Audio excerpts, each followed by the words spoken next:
I wrote a grant for this system. This hardware has been custom built to run Flight Simulator X, and that's all we run on it right now, and that's probably all we're going to run on it. It's some of the software that real pilots use to train on their off time.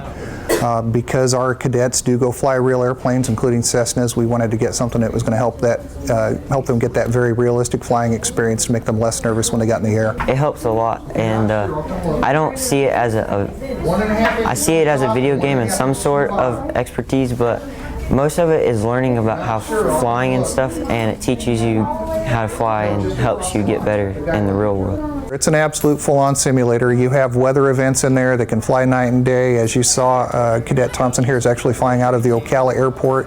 So pretty much any airport in the nation is going to be on this. So they can, again, another reason why real pilots use this, so they can actually train to fly out of the airport of their choice. And that's what he's been doing, is he's been practicing flying between Ocala and Williston, because that's where they actually fly when they go on their observation flights. Just send my altitude a little bit to about 600. This helps me learn different techniques of flying, and it's more easier to fly, because when you're in an aircraft, you can't make mistakes or you could crash. So if you mess up, you can always try over and do it better. Okay, so we're gonna start turning over to the right to about 33 degrees. And if you add a 0 to this, it'll be 330 degrees. But the runways are numbered by 2 digits instead of 3. Myself, I've logged about 6 hours on here, and there's a couple other cadets that have logged about 10 hours. It varies by cadet. They come in before school, they come in after school, they stay sometimes after meetings. Some of our cadets have we've only had the flight simulator up and running a couple months, and we've got cadets that have already got upwards of 10 hours. We've got some only have a few minutes, but they're all getting in here to practice as they can. And that's another reason why we wanted to get more of them, so we could train more simultaneously. So we're going to work with the art department to get this fully enclosed with fiberglass and wood to create an immersive cockpit experience, including side monitors, so they get that whole 3D view and the whole 3D experience like they would when flying a real plane. The goal long term is to get 5 to 10 of these out here at the school so we can train all of our kids simultaneously. I'm looking forward to seeing what this does for the kids and who becomes a pilot down the road. I love meteorology ever since I was a kid. I've always been interested in tornadoes and stuff, and hurricanes, because Florida. And so I found the hurricane hunters, and I said, that's something I would like to do, because it has to do with aviations and weather, meteorology. Voluntary Pre-Kindergarten, or VPK, is offered by Marion County Public Schools at numerous school locations during the summer. VPK is an amazing program that really acclimates students to get used to what kindergarten will be like. Academically, socially, behaviorally, it really is an amazing program that prepares students for what a regular school year is going to be like. We have a can. Do you know what can rhymes with? Is it phone, pot, or van? Van. Excellent, very good.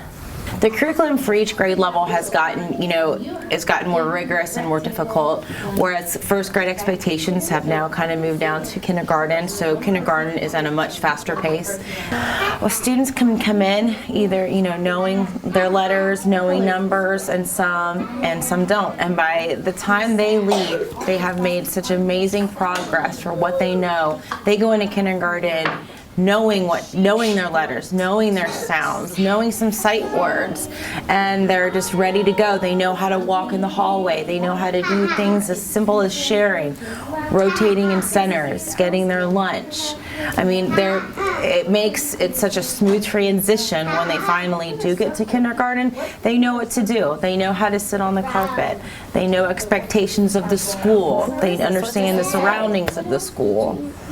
VPK helps the youngsters of our district begin to love education and get excited about beginning their academic career.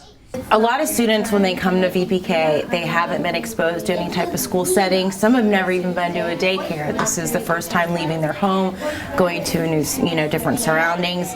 So sometimes they aren't exactly the happiest campers on the first day of VPK, and sometimes they don't know any of their letters and any of their numbers. But we, in VPK, the curriculum really makes learning fun. It makes it to where they enjoy coming, they want to learn, and the progress that we see for every single student shows progress in every area throughout VPK. And when you just see those students, one, they're happy to come to school, and maybe in the beginning they weren't. They enjoy it. They like learning. They like reading books, and they ask questions. And and with this, like I said, with this curriculum, we really do make it fun. We get to do a lot of fun games. We get VPK. You get to keep a lot of the fun and learning still, and the kids really seem to enjoy it, and the parents do too. And I would suggest to any parent to bring their child to VPK. It is an amazing program that is just extremely beneficial. What sound does that make? Quack. Is that a capital or lowercase? Lowercase. Can you think of a word that begins with a quack sound? Quack. Quack, very good.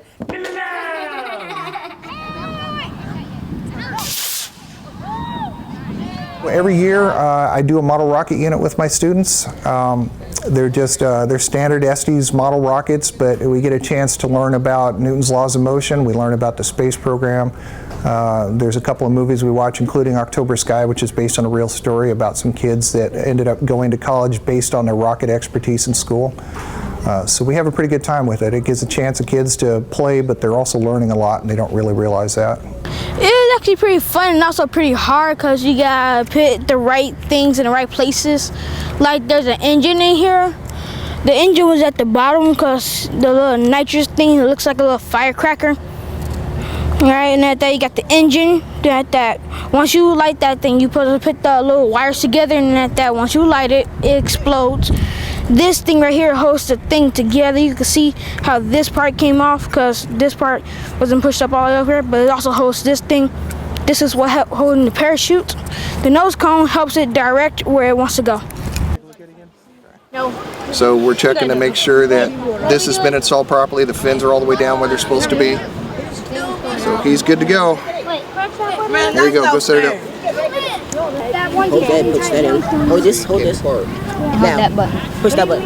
Oh, so I'm scared. I'm scared. Push the button. 3, 2, this part. Boom! Good launch. Good deployment. We don't never have Down to one piece. I had doubts when I was putting it together because when I was putting it together, things were sticking out. Everything was all nasty and weird. So I had to redo it. This is my second rocket. So, yeah. This thing right here was sticking out this part, and the nose cone was sticking inside of it. If I would have shot that, the whole thing would have blew up. We check to make sure that, there you go, good job. We check to make sure that the fins are down all the way where they're supposed to be, that the engine hook was installed properly, and then the rocket needs to deploy the nose cone and the streamer properly, and then it needs to all come down in one piece. If they built it incorrectly at any point, one of those things will be missing, and they'll lose 5 to 10 points. Why don't you go? All right, I know you don't accept the dog ate my homework, but what about the tree ate my homework? The Is tree that ate still the okay? homework, yeah, no, that's fine. That's not their fault if it gets lost up there. So I'm just concerned about whether they built it properly and whether it works properly. If that happens, then they get an A.